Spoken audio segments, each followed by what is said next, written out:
When are they going to learn? When are these woke corporations going to learn that normal people have all the power? When are they going to learn that normal people far outnumber parishioners at Woke United Methodist? If you're running a business and unlike the WNBA, the only purpose of your business is generating profit, who are you going to market your business to, your products to?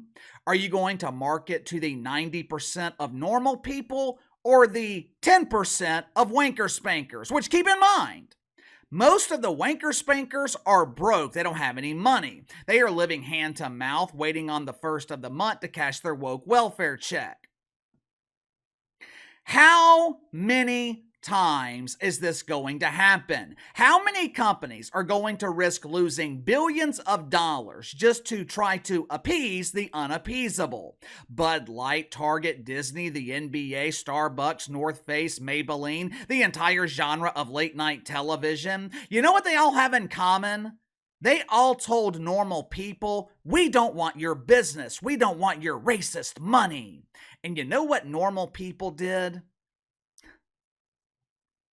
Normal people said, fuck you. We don't want you either.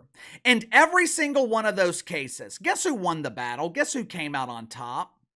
Normal people. Which is why I was incredibly confused when I saw that Netflix was donating millions of dollars to cackling Cam Harris.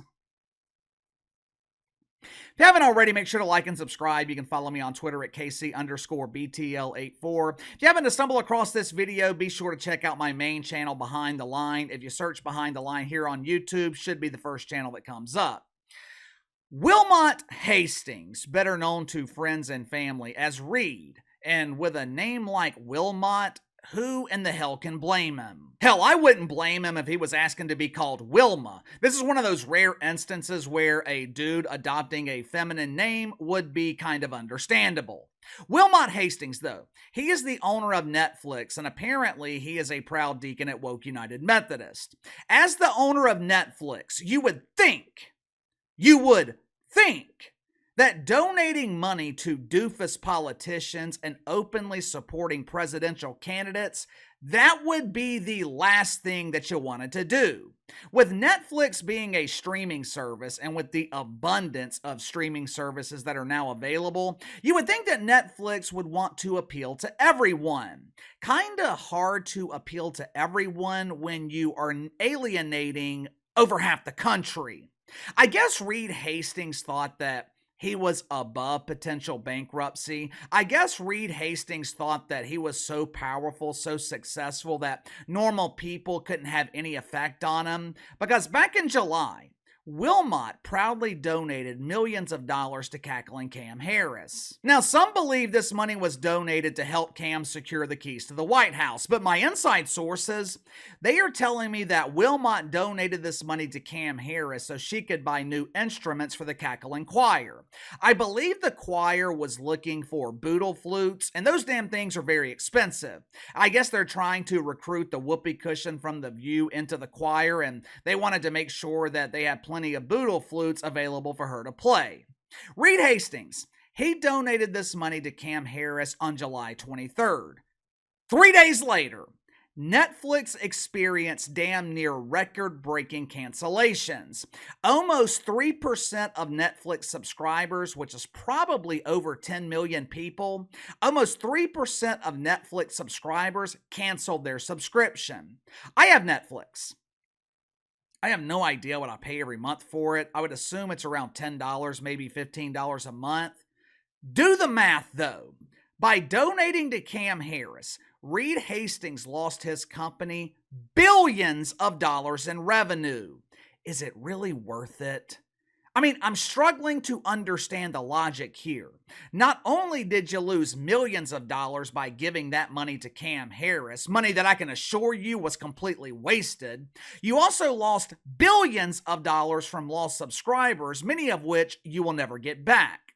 Michael Jordan is often criticized by the woke media for saying that Republicans buy sneakers too. Michael Jordan's often criticized for refusing to take a stand, but you know what has never been said about Michael Jordan?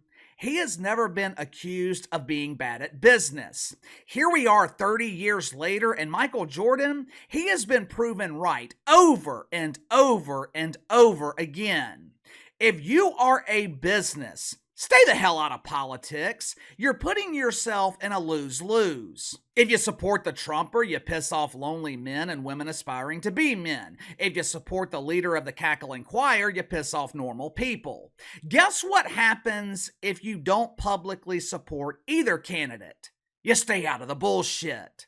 Why is this so hard for these multi-billion-dollar corporations to understand? I know these people aren't stupid. You don't build a multi-billion-dollar company by being Captain Doofus. We have seen this story too many times for smart people not to know how it ends. When you support woke causes, you lose. When you support woke politicians, you lose. The NBA has spent the better part of the last 4 years trying to recover from pushing mythical racism, and they still haven't recovered. Will Netflix be able to recover? I mean, probably so. Hell, I doubt losing 3% of their subscribers hurt them too bad, but that is still a substantial loss. That number could be larger. That 3% decline, it happened in the span of 2 or 3 days. Let me ask you something, though. Will you spend your money with brands that are woke? Would you cancel your Netflix subscription because they're supporting Cam Harris? Let me know. Sound off in the comments below. I'll see you guys on the main channel tomorrow.